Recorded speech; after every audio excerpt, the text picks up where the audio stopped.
Assalamualaikum warahmatullahi wabarakatuh. Waalaikumsalam warahmatullahi wabarakatuh. Bismillah, alhamdulillah, wassalatu wassalamu ala rasulillah.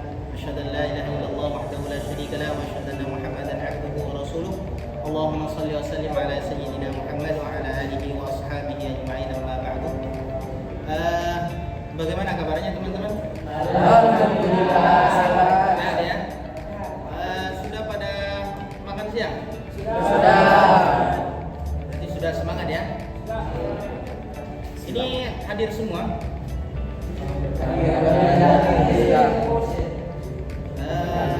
Baik, saya absen terlebih dahulu.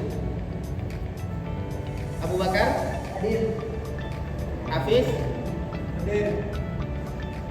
Dimas? Naufal? Hadir. Oke, baik. Masih ingat tidak kita sebelumnya membahas tentang apa? Masih. Tentang apa? Ijma dan qiyas. Ijma dan qiyas. Masih ingat apa itu ijma? Masih. Apa itu ijma? Ijma adalah konsensus atau kesepakatan para ulama mujtahid sepeninggal Rasulullah terhadap suatu permasalahan. Oke, baik. Kalau qiyas, apa itu qiyas?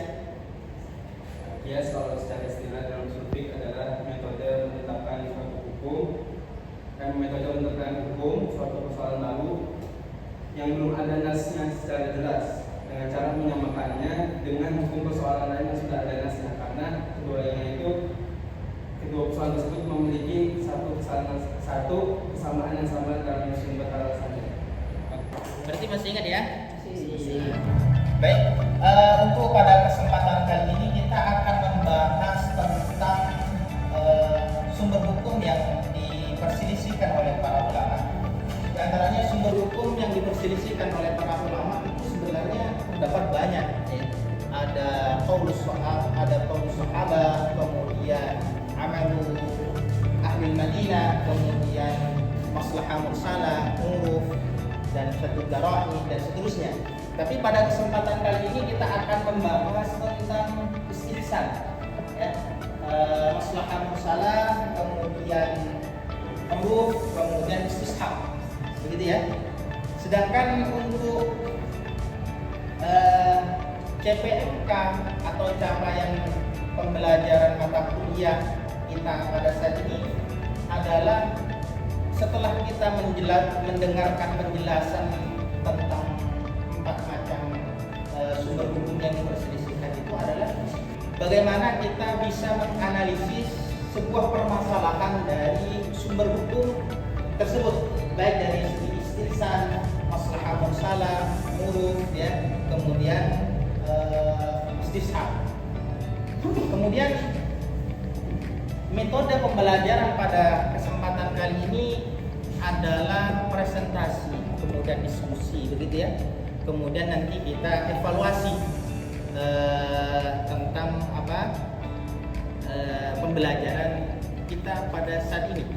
Namun sebelum kita mulai presentasi, pernah dengar tentang istishab? Belum. Maslahah mursalah? Belum. Kemudian istihsan? Belum.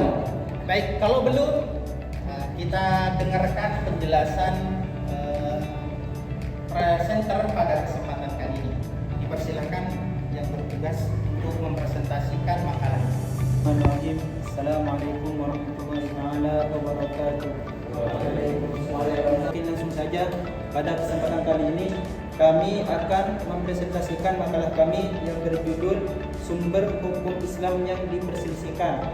Sebagaimana yang sudah dijelaskan oleh dosen kita tadi bahwa ada banyak sumber hukum Islam yang diperselisihkan. Cuma pada kesempatan kali ini kita akan menjelaskan 4 saja, yaitu yang pertama tentang istihsan, yang kedua maslahah mursalah, yang ketiga uruf, dan yang keempat istishab. Dan silakan kepada teman kami untuk mempresentasikan, untuk menjelaskan tentang sumber hukum Islam yang diperselisihkan yang 4 tadi. Kepadanya persilakan. Baik, terima kasih kepada saudara Bayhaqi selaku moderator yang telah memberikan kesempatan bagi saya untuk menjelaskan materi kita tentang sumber hukum Islam yang diperselisihkan. Nah teman-teman, sumber hukum Islam ini terbagi menjadi dua. Kemarin kita sudah membahas terkait sumber hukum Islam yang disepakati oleh ulama. Ulama di sini kita garis bawahi adalah ulama mujtahid mutlak. Yang kita kenal ada 4. Nah, ada yang tadi kembali ke pembahasan bahwa ada yang disepakati, yaitu ada berapa kemarin? Ada 4. Yang pertama ada Al-Quran, As-Sunnah, ketiga, keempat, Qiyas. Nah, itu disebut sumber hukum Islam yang disepakati oleh ulama muttafaq alaih. Nah, sekarang kita akan membahas mengenai sumber hukum Islam yang diperselisihkan oleh para ulama, mukhtalafun fihi. Nah, mengapa ini diperselisihkan? Dikarenakan ada perbedaan cara istinbat hukum di antara para ulama tersebut. Sebenarnya sudah dijelaskan tadi oleh dosen kita bahwa banyak sumber hukum Islam yang diperselisihkan. Namun sekarang kita akan membahas 4. Yaitu yang pertama adalah istihsan. Teman-teman tahu gak istihsan itu berasal dari kata apa? Sunnah. Secara jarurnya ya, sunnah. Yastahsana yastahsinu istihsan. Secara bahasa itu artinya menganggap baik. Menganggap baik. Nah, adapun secara istilah ini para ulama madhab berbeda dalam menjelaskannya.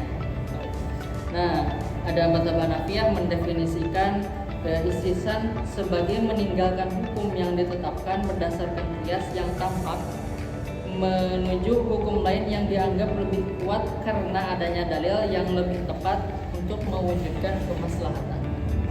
Nah teman-teman, tadi sudah dijelaskan bahwa istihsan ini termasuk sumber hukum Islam yang diperselisihkan. Baik, itulah tadi pemaparan dari teman kami terkait sumber hukum Islam yang diperselisihkan. Bahwa itu ada 4, ada istihsan, ada uruf, dan ada istishab. Nah, sekarang kami akan membuka sesi diskusi. Barangkali dari teman-teman masih ada yang belum memahami terkait 4 sumber hukum Islam yang diperselisihkan. Kami berikan pertanyaan kepada seluruh teman-teman. Kami persilahkan. Monggo Saudara Fauzi. Ya, baik, terima kasih kerana telah memberikan waktu. Izinkan saya bertanya mengenai masalah mursalah. Karena kemarin kita sudah membahas tentang qiyas, saya ingin bertanya apa perbedaan antara masalah mursalah dengan qiyas yang sudah kita bahas sebelumnya. Yang selanjutnya Saudara Nopal. Terima kasih Dokter atas pertanyaannya. Saya ingin bertanya mengenai tadi yang telah dijelaskan. Pertanyaan saya yaitu apa yang menjadi dasar pertimbangan utama dalam menetapkan suatu perkara sebagai masalah mursalah, istihsan atau uruf? Terima kasih teman-teman yang sudah berpartisipasi dalam sesi diskusi ini. Insya Allah saya akan menjawab pertanyaan pertama dari Saudara Fauzi, yaitu terkait apa perbedaan antara qiyas dan masalah mursalah. Betul begitu? Baik, saya akan jelaskan perbedaannya. Ini secara definisi juga sudah terlihat perbedaannya antara masalah mursalah dan qiyas. Tapi saya akan menjelaskannya dari sisi hubungan nasnya antara masalah mursalah dan qiyas. Nah, perbedaannya adalah masalah mursalah ini secara bahasa kan mursalah bebas. Dalam arti di dalam nas itu tidak ada nas yang menyebutkan, tidak ada nas yang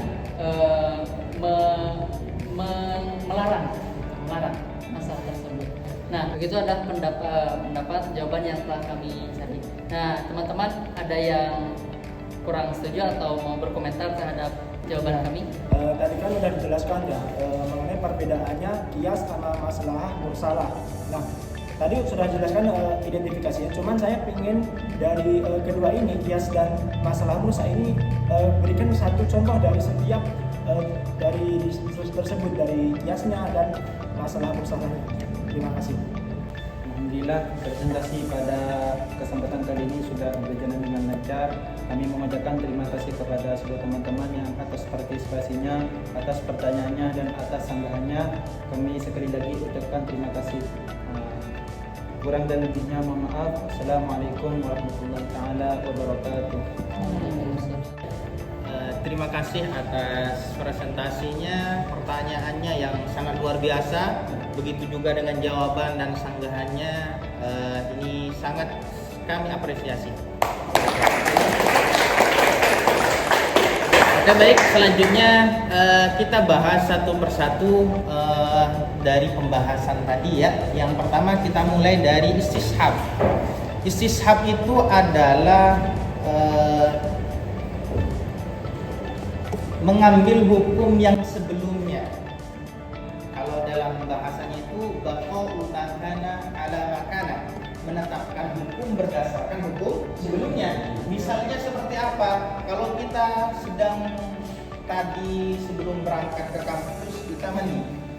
Tentu biasanya ketika kita mandi kita wudhu terlebih dahulu, begitu ya. Setelah kita ke kampus kemudian kita adzan zuhur, kemudian setelah selesai kuliah kita masih ragu apakah wudhu kita masih tetap atau sudah batal. Setelah dipikir-pikir kok nggak ketahuan wudhu kita sudah batal atau belum, maka cara penentuannya hukumnya adalah kita menentukan hukum yang sebelumnya. Karena kita sudah punya wudhu ya, maka dihukumi kita telah punya wudhu. Jika tidak ditemukan unsur yang bisa membatalkan wudhu kita, begitu ya. Kemudian uruf itu adalah kebiasaan ya, kebiasaan yang tidak bertentangan dengan syariat. Maka ini juga akan menjadi pertimbangan hukum. Kalau di Indonesia misalnya seperti apa kebiasaan itu?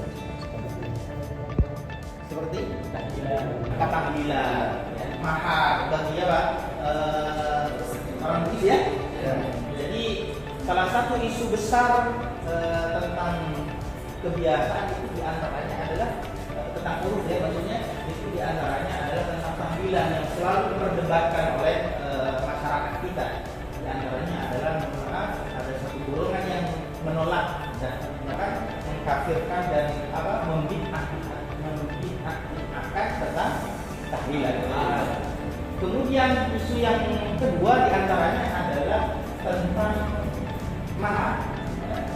Biasa kebiasaan orang Bugis ya, biasanya ada kebiasaan kalau anak pertama maharnya 30 juta, maka untuk mahar anak yang kedua harus lebih ya. Jadi ini banyak kasus lah kira-kira tentang mahar itu, sehingga ada banyak orang yang mau nikah tapi karena nggak punya uang, sedangkan dia sudah sudah pengen nikah banget, begitu ya. Karena dia nggak punya uang, dia tidak bisa menikah, sehingga akan terjadi ini sebagian, tentu tidak semua, sebagian ada hubungan ya di luar pernikahan, begitu ya. Ada. Saya kan di makalah juga jelaskan ya, dan mazhab yang fleksibel gitu dalam menggunakan urf sebagai dasar hukum, dan sementara ada juga mazhab yang kurang begitu menggunakannya. Nah, mengapa ada perbedaan itu? Oke, baik. Kenapa ulama berbeda pendapat? Namanya judulnya tadi apa? Sumber hukum yang diperselisihkan. Kenapa uruf kebiasaan itu diperselisihkan oleh para ulama? Karena kebiasaan itu berbeda-beda. Ya. Kebiasaan itu berbeda-beda. Ya. Ada kebiasaan yang condong pada satu kebiasaan, ada satunya yang tidak mau begitu. Ya. Sehingga dari perbedaan itulah kemudian salah satu faktornya ya, kemudian itu menjadi diperselisihkan tentang begitu. Dari pembahasan tadi Anda bisa dipahami ya? Tadi apa? Maslahah mursalah itu penentuan hukum berdasarkan maslahah tersebut. Sedangkan istishab penentuan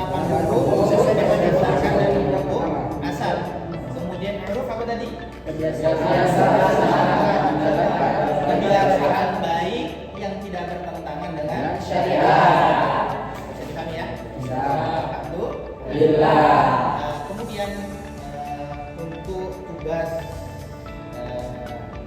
berikutnya adalah bagaimana kita mengaplikasikan sumber hukum ini ke dalam permasalahan tertentu. Silakan nanti buat tugas ya tentang apa? Tentang fenomena mahar ya di dalam budaya Bugis berdasarkan apa? Berdasarkan kaidah ya, bisa dipahami ya? Jadi silakan buat kelompok minimal satu kelompoknya 3 orang. Nanti buat tugas tentang itu ya. Kemudian nanti bisa dikumpulkan kepada ketua kelasnya, nanti biar ketua kelasnya mengumpulkan kepada saya. Gitu ya? Bisa dipahami? Bisa. Itu saja mungkin yang bisa saya sampaikan. Mudah-mudahan ada manfaatnya. Mudah-mudahan kita diberikan kesehatan selalu oleh Allah Subhanahu wa taala dan kita bisa tetap semangat belajar usul fiqh terutama ya, dan secara umum pembelajaran yang lain. Kurang lebihnya saya mohon maaf. Billahi taufiq wal hidayah. Wassalamualaikum